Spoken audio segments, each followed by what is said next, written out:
রাত ৮টার বেশি হয়ে গেল, কিন্তু মা এখনো আসছে না দেখে ফোন করলো পারুল। দুবার ফোন বেজে গেল, ফোন ধরল না মা। চিন্তা শুরু হয়ে গেল পারুলের। মিনু মাসিকে ফোন করতে যাবে এমন সময় কলিং বেল বেজে উঠল। দৌড়ে গিয়ে দরজা খুলে অবাক হয়ে গেল পারুল। বাচ্চা একটা মেয়ের হাত ধরে দাঁড়িয়ে আছে তার মা। কি গো, এতক্ষণ কোথায় ছিলে? আর সঙ্গে এটা কে? উৎকণ্ঠা নিয়ে জিজ্ঞেস করলো পারুল। বলছি বলছি, সব বলছি, আগে ভেতরে আসতে দে, বলে বাচ্চাটার জুতো খুলিয়ে নিয়ে ঘরে ঢুকলেন পারুলের মা কণিকা। মায়ের কথা শুনে পারুল জানতে পারল অলিভিয়া নামের বাচ্চা মেয়েটিকে রোজ তার বাবা এসে নিয়ে যায়, কিন্তু আজ বাবা আনতে আসেনি মেয়েটিকে। ফোন নাম্বারে ফোন করলে সুইচ অফ আসছে।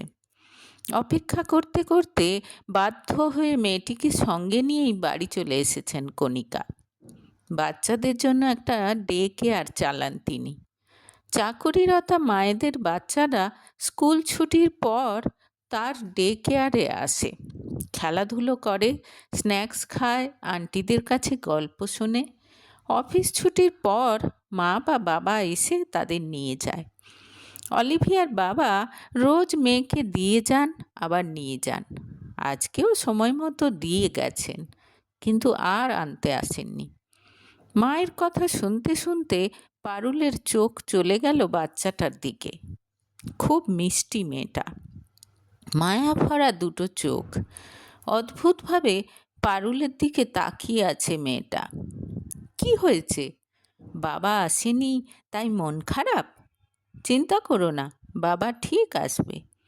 মেয়েটার মাথায় হাত বুলিয়ে দিয়ে বলল পারুল। আমি তোমাকে চিনি আন্টি, ফিস ফিস করে বলল মেয়েটা। আমাকে চেনো? কি করে চেনো? হাসি মুখে জিজ্ঞেস করলো পারুল। সে বুঝতে পারছে অন্য কারো সঙ্গে তাকে গুলিয়ে ফেলছে বাচ্চাটা। আমার বাবার ওয়ালেটে তোমার ফটো আছে। লাজুক হাসি বাচ্চাটার মুখে, কিন্তু কথাটা শুনে প্রচণ্ড চমকে উঠল পারুল। হতেই পারে না। কি নাম তোমার বাবার? অরুণাভ মুখার্জি। পারুলের বুকের ভেতরটা ছাঁত করে উঠল। অরুণাভ? তার অরুণ? তার অরুণ এই অলিভিয়ার বাবা? কি বলবে কিছু বুঝে পেল না সে। সামনেই মা দাঁড়িয়ে, কোনো রকম প্রতিক্রিয়া দেখালে যদি ধরা পড়ে যায়। তাই মার দিকে না তাকিয়ে অলিভিয়াকে কাছে টেনে নিয়ে সে বলল, না সোনা, এই নামে তো কাউকে আমি চিনি না, তুমি ভুল করছো। পারুলের কথা শুনে আর কিছু বলল না অলিভিয়া, কিন্তু পারুলের বুকে ঝড় উঠল। আজ 10 বছর ধরে যে স্মৃতি সে হৃদয়ের গোপন কুঠরিতে জোর করে বন্ধ করে রেখেছিল, এক নিমেষে বেরিয়ে এসে তাকে যেন বিধ্বস্ত করে দিতে চাইল। রাতে কি খাবি? জিজ্ঞেস করলেন কণিকা। যা হোক কিছু হলেই হবে, তাড়াতাড়ি উত্তর দিল পারুল। এক কাজ কর, তুই অলিভিয়াকে নিয়ে যা তোর ঘরে, আমি এদিকটা দেখছি, বললেন কণিকা। মায়ের কথা শুনে হাঁপ ছেড়ে বাঁচল পারুল। মায়ের সামনে বেশিক্ষণ থাকলে হয়তো যে কোনো সময় ভেঙে পড়বে সে। অরুণের ব্যাপারে কিছুই জানে না মা। তার জীবনের সবচেয়ে গুরুত্বপূর্ণ ঘটনাটাই বাড়িতে চেপে গেছে সে। না হলে যে তার সঙ্গে সঙ্গে মাও কষ্ট পেত, জোর করে তার বিয়ে দিতে চাইতো। অরুণাভর সঙ্গে যা হয়েছে সে তো তার দুর্ভাগ্য, সে একা সেটা সহ্য করবে। আন্টি, টয়লেটে যাব। অলিভিয়ার কথায় সম্বিত ফিরে এলো পারুলের। হ্যাঁ চলো, বলে তার হাত ধরে টয়লেটের দিকে গেল পারুল।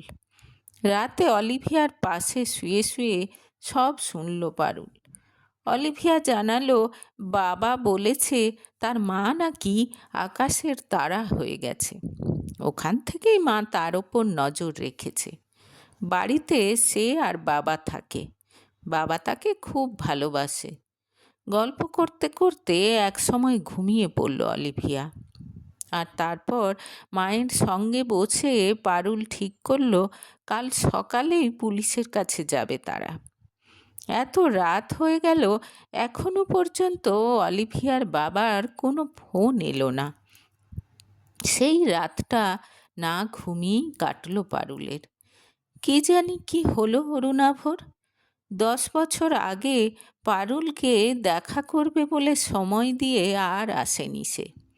আর আজ নিজের মেয়েকে সময় মতো আনতে এলো না। কোনো বিপদ আপদ হলো কি না সেটাও ভাবার বিষয়। পরের দিন অলিভিয়াকে নিয়ে পুলিশ স্টেশনে গেল পারুল। কমপ্লেন লিখিয়ে অনুরোধ করল যতদিন অরুণাভর সন্ধান না পাওয়া যাচ্ছে অলিভিয়াকে যেন তাদের সঙ্গে থাকতে দেওয়া হয়। সেদিন সন্ধেবেলাতেই পুলিশ স্টেশন থেকে ফোন এলো। আগের দিন অ্যাক্সিডেন্ট হয়েছে অরুণাভ মুখার্জির। জ্ঞানহীন অবস্থায় এখন হসপিটালে। খবরটা পেয়েই হসপিটালে ছুটল পারুল। বুকের মধ্যে যেন উথালি পাথালি করছে। কতদিন পর অরুণকে দেখবে আবার। কি জানি কেমন অবস্থায় দেখবে। অলিভিয়ার মুখে তার বাবার কথা শোনার পর পুরনো অভিমানটা আবার চাড়া দিয়ে উঠেছিল পারুলের মনে। কিন্তু অ্যাক্সিডেন্টের খবরটা শোনার পর মনটা উতলা হয়ে উঠেছে। হসপিটালে কাছের দরজার বাইরে থেকে জ্ঞানহীন অরুণ দেখে অস্থির হয়ে উঠল পারুল। তার মন চাইছে এখনই অরুণের সামনে দাঁড়িয়ে পুরনো সব হিসেব চুকিয়ে নিতে, অরুণের চোখে চোখ রেখে জিজ্ঞেস করতে কেন সেদিন আসেনি সে। সে কি একবারও ভাবেনি যে তার এই দায়িত্বজ্ঞানহীনতার জন্য কি অপরিসীম দুঃখ কষ্ট লাঞ্ছনা সহ্য করতে হতে পারে পারুলকে। যাই হোক, এসবের কোনো কিছুই করতে পারল না পারুল, শুধু অসহায় চোখে তাকিয়ে থাকা ছাড়া। কেননা এখনও জ্ঞান ফেরেনি অরুণের। খানিকক্ষণ সেখানে থেকে বাড়ি ফিরে এলো পারুল। কাল আবার আসবে। চোখ খুলে প্রথমে তাকে দেখলে অরুণের কি প্রতিক্রিয়া হয় সেটা দেখতে খুব ইচ্ছে করছে তার। পরদিন সকালে হসপিটালে এসে পারুল জানতে পারল আগের রাতেই জ্ঞান ফিরেছে অরুণের। দুরু দুরু বুকে তার কেবিনের দিকে এগিয়ে গেল পারুল। তাকে দেখে যার পর নাই অবাক হয়ে ধর্মর করে উঠে বসতে গেল অরুণ। নার্স ধরে তাকে শুইয়ে দিল। এরপর আধ ঘন্টা পারুল আর নিজের মধ্যে থাকলো না। যদিও নার্স বারণ করে গেছে, তবু এতদিনের আটকে রাখা আবেগ, অনুভূতি আর অভিমান যেন বন্যার জলের মতো হু হু করে বেরিয়ে আসতে লাগলো তার ভেতর থেকে। অরুণ অবশ্য বেশি কিছু বলল না। দুর্বল গলায় শুধু বলল, তুমি আমাকে ভুল বুঝছো পারুল, আমার কিছু করার ছিল না। এরপর আরও 5 দিন হসপিটালে থাকলো অরুণাভ। এই 5 দিনে পারুল আবার সেই 10 বছর আগের দিনগুলোতে ফিরে গেল। সব অভিমান দূর হয়ে আবার অরুণের প্রতি ভালোবাসায় ভরে গেল তার মন। সারাক্ষণ অরুণের সেবা যত্ন করতে লাগলো সে। সুস্থ হয়ে বাড়ি ফিরে একদিন পারুলকে ডাকল অরুণ। আমার মনে হয় ভগবান আমাদের আবার একটা সুযোগ দিয়েছে। আমরা কি আবার নতুন শুরু করতে পারি না পারুল? অরুণের দু চোখে মিনতি। এরকম কিছু যে ঘটতে পারে তা পারুল আঁচ করেছিল। তবু অভিমানে চোখে জল চলে এলো তার। যখন তার অরুণকে সবচেয়ে বেশি প্রয়োজন ছিল তখন তো অরুণ তার পাশে দাঁড়ায়নি, একবারও খোঁজ নেয়নি তার। কি ভয়ঙ্কর পরিস্থিতির মধ্য দিয়ে দিনগুলো কেটেছে তার। প্রেগনেন্ট হয়ে পড়েছিল সে, আর সে কথা জানানোর জন্য ডেকেছিল অরুণকে। বিকেল 4টেয় দেখা করার কথা ছিল তাদের। রাত 8টা পর্যন্ত পার্কের সামনে দাঁড়িয়েছিল পারুল। অরুণ আসেনি। এমনকি 1000বার ফোন করেও তার সঙ্গে যোগাযোগ করতে পারেনি পারুল। বারবার লাইন বিজি পেয়েছে। বাধ্য হয়ে একসময় হাল ছেড়ে দিয়েছিল সে। মনে তখন আতঙ্ক, বাড়িতে কি বলবে। পুরো 1 মাস ওয়েট করেছিল সে, যদি অরুণ আসে। প্রচণ্ড অসহায়ত্ব, একাকিত্ব আর অনিশ্চয়তায় ভেতরে ভেতরে পাগলের মতো হয়ে গেছিল পারুল। আর কিছুদিন পর তো তার শরীরে মাতৃত্বের লক্ষণ সুস্পষ্ট হয়ে উঠবে। তখন কি হবে? শেষমেশ বন্ধুর পরামর্শে গিয়ে অ্যাবর্শন করিয়ে এসেছিল সে। এখনও সেই দিনগুলোর কথা মনে পড়লে শীত দাঁড়াবে একটা ঠান্ডা স্রোত নেমে যায় তার। কি হলো, উত্তর দিচ্ছ না যে? পারুলকে ধরে নাড়া দিল অরুণ, আর সঙ্গে সঙ্গে কান্নায় ভেঙে পড়ল পারুল। এত বছর ধরে বুকের মধ্যে চেপে রাখা সমস্ত না বলা কথা, পাহাড় প্রমাণ অভিমান, আগ্নেয়গিরির অগ্নুৎপাতের মতো তার ভেতর থেকে বেরিয়ে আসতে লাগলো। এক সময় তাকে বুকে চেপে ধরল অরুণ, সস্নেহে হাত বোলাতে লাগলো তার পিঠে। চুপ করে থেকে পারুলকে কাঁদতে দিল সে, সব অভিমান বেরিয়ে যাক। বেশ কিছুক্ষণ পর একেবারে শান্ত হয়ে গেল পারুল। তখন তাকে পাশে বসিয়ে বলা শুরু করলো অরুণ, সেদিন তোমার সঙ্গে কথা বলে ফোন রেখে পেছন ফিরে দেখি মা দাঁড়িয়ে। আমাদের সমস্ত কথা কানে গেছে তার। কাঁদো কাঁদো হয়ে মা বলল, আমি তোর বিয়ের জন্য মেয়ে ঠিক করে রেখেছি, আর তুই কি না অন্য মেয়ের সঙ্গে বিয়ের স্বপ্ন দেখছিস? আমি মাকে বোঝানোর অনেক চেষ্টা করলাম।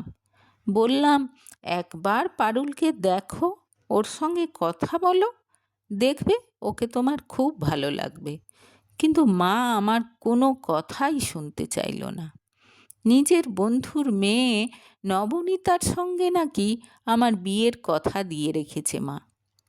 আমি শুনে সত্যি অবাক হয়ে গেছিলাম। নবনীতাকে অনেক দিন থেকেই চিনি, বাড়িতে যাতায়াত আছে, কিন্তু এরকম কথা কোনো দিন শুনিনি। মাকে বারবার বললাম, আমি পারুলকে ভালোবাসি, বিয়ে করলে ওকেই করব। তখন মা তোমার সম্পর্কে জানতে চাইল। যেই জানলো যে তোমরা অব্রাহ্মণ, ব্যাস সঙ্গে সঙ্গে একেবারে প্রতিজ্ঞা করে বসলো, তোমাকে বিয়ে করলে আমি মায়ের মরা মুখ দেখব। এবার তুমি বলো, আমি কি করতাম তখন? মায়ের কথা মতো সঙ্গে সঙ্গে ব্লক করলাম তোমার নাম্বার। এতটা বলে মুখ নামিয়ে নিল অরুণ। 2 হাত দিয়ে তার মুখ তুলে পারুল দেখল জলে ভরে গেছে তার 2 চোখ। তোমাকে কষ্ট দেওয়ার জন্য ভগবান আমাকে শাস্তিও কম দেয়নি পারুল। নবনীতাকে বিয়ে করে এখনও পস্তাচ্ছি আমি। আমার বিয়ের পর 5 বছর বেঁচে ছিল মা। ততদিনে মাও নিজের ভুল বুঝতে পেরেছিল, কিন্তু কিছু করার ছিল না তখন। মনটা নরম হয়ে গেল পারুলের। কি ব্যাপার জানতে চাইতে এবার অরুণ জানালো যে এখনও বেঁচে আছে নবনীতা। বিয়ের 4 বছরের মধ্যেই অরুণ জানতে পারে অ্যাফেয়ারে জড়িয়ে পড়েছে তার স্ত্রী। তখন সদ্য জন্ম নিয়েছে মেয়ে। সব কিছু জেনেও অসহায়ের মতো চুপ করে থাকতে বাধ্য হয়েছিল অরুণ। এরকম কোনো রকমে চলছিল। 2 বছর আগে শেষমেশ প্রেমিকের সঙ্গে থাকবে বলে বাড়ি ছেড়ে বেরিয়ে যায় নবনীতা। আমি চাইনি মেয়ে মায়ের এই কুকীর্তি জানুক, তাই মেয়ে জানে মা মারা গেছে। আমার কাছেও ও মৃত। বলতে গিয়ে ঘৃণা ফুটে উঠল অরুণের চোখে মুখে। কি বলবে বুঝে পেল না পারুল, চুপচাপ বসে থাকলো। আমাকে একটা সুযোগ দেবে না পারুল? করুণ গলায় জিজ্ঞেস করল অরুণ। এবার আর চুপ করে থাকতে পারল না পারুল। সে বুঝতে পারছে আজকে যদি সে নিজের মনের কথা না শোনে, তাহলে হয়তো সারা জীবন আফসোস করতে হবে তাকে। অরুণের ওপর অভিমান করে এই 10 বছরে শুধু একাকিত্ব ছাড়া আর কিছুই তো জোটেনি। আর এটা তো মানতেই হবে, ভগবান চেয়েছে বলেই এত বছর পর এভাবে আবার দেখা হলো তাদের। ভগবান যখন একটা সুযোগ এনেই দিয়েছে, তখন সেটা গ্রহণ করাই শ্রেয়। লাজুক হেসে ঘাড় নাড়ল সে। প্রবল আবেগে তাকে জড়িয়ে ধরল অরুণ। হঠাৎ দুজনের খেয়াল হলো একটু দূরে দাঁড়িয়ে অদ্ভুত চোখে তাদের দেখছে অলিভিয়া। হেসে হাত নেড়ে তাকে ডাকল অরুণ। সঙ্গে সঙ্গে হাসি মুখে ছুটে এলো সে। এতদিনে আমার পৃথিবী সম্পূর্ণ হলো বলে এক হাতে মেয়েকে কোলে তুলে নিয়ে আর এক হাতে পারুলকে জড়িয়ে ধরল অরুণ। মুখে তার বিশ্বজয়ের হাসি। ভালোবাসার মানুষের বুকে মাথা রেখে ঠিক একই কথা ভাবছিল পারুলও। তার ধূসর পৃথিবীটা রামধনুর রঙে কত উজ্জ্বল আজ।